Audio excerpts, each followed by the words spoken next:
Volume 3 of Exercise Realities. And I've said this in some way before, but there's no such thing as a fat burning exercise. Fat burning is an outcome, not a process.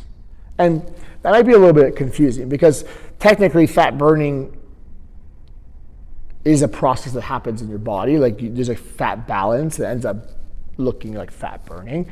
But it's the balance of the processes competing, like the intake process and the expenditure process. There's this like competition. And then what's remaining is what you're looking for in terms of results. So fat burning is not, although it's a process in your body, the way that we're using this definition, the way that we're asking to burn fat is more of an outcome. So for that matter, you have to focus on the process, do the things to get you in a calorie deficit, and the outcome will be that you have burned more fat than you've maintained on your body. So that is the first reality that you need to really get into your understanding in the way you approach things when it comes to exercise. And for that matter, there's no such thing as women's exercise.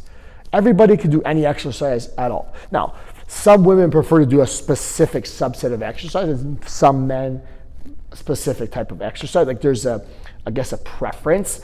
Maybe some women want to prefer to work on their glutes and men maybe prefer to work on their chest. And there's probably not a lot of a crossover between those two ends of the spectrum. But the point is that there's no such thing as a women's specific exercise or men's specific exercise. There's no women's weights or men's weights. Like everybody should use all the weights that they're capable of using. So that doesn't mean that you as a female are going to try to lift 100-pound dumbbells, but you might get into the 40s, 50s, 60s.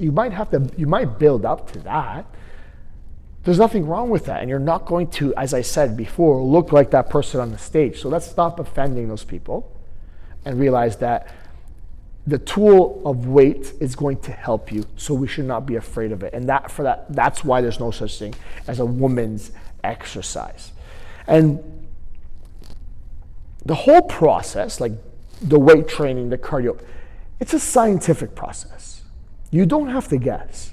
We have done a lot of research, enough research to really counsel you on how to get to your end result. So instead of following and guessing, follow the science behind this. And yes, there's going to be some individual variants. We have to make some changes that are specific to you because of your lifestyle or whatever. But the process is a scientific one. It's not guessing, it's not pop culture, it's not TikTok. This is about following the science where it comes to exercise, physiology, nutrition, all these things. So one of the realities here is that you don't have to guess. There is a process and there are standards and there's things that tools and technology and measurements that we can do to help you get to your goal. So don't shy away from it. Don't guess. Get specific. Get programmed. Get technical as much as you can.